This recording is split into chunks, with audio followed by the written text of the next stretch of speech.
So what is going on, everyone? This is Fabi here, and today I'm going to unbox the 13-inch MacBook Air. This is the 2017 version, and it's the 8GB, 128GB model. Now this is not my laptop. I do have my laptop over here. I'm not replacing it anytime soon. This is my girlfriend's laptop, so I'm going to be using it quite a while, hopefully.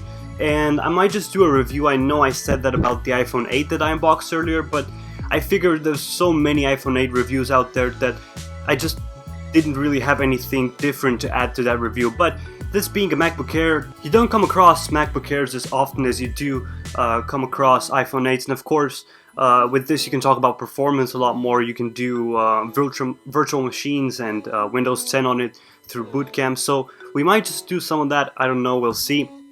But now let's just jump straight into the unboxing. So let's get straight to the unboxing. I'm going to use, as always, my trusty knife. Now this is way too big for the task at hand, but that doesn't matter. Let's try and cut this box up. Over here we have an opening. Let's use that. And I think this should suffice, yeah, of course. Now this doesn't have one of those tabs where you can pull the wrapping off like the new iPhone, for example, but as long as you have a knife or maybe some nails, you can get it done. Let's see what's inside the box. It should be the MacBook Air first. Yep, there we go. We have some foam over here to protect the MacBook Air. Let's put this aside for a second. And we do have the shiny MacBook Air over here with the tab to pull it out. Now we are going to take this out of the wrapping to boot it up for the first time, so you guys can see what it basically does for the first boot up. So let's just put it over here. And I never owned a MacBook Air, so this is new for me as well. I always used to like them because they were thin. Let's take this thing off the screen. It's for protection again. And it does look really nice. Now I know this is not a Retina screen, so the screen is not as good as, for example, on other Macs, but apart from that, this is pretty good. Over here we have some documentation and, of course, some stickers. 2 stickers. Now these are not like the huge format, but they're pretty big. They're bigger than the stickers you get with the iPhone.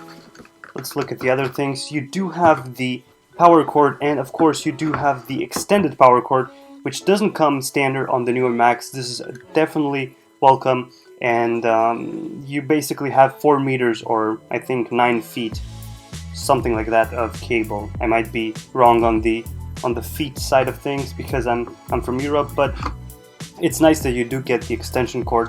It's something that you don't with the newer Macs, and I feel like it's a bad thing.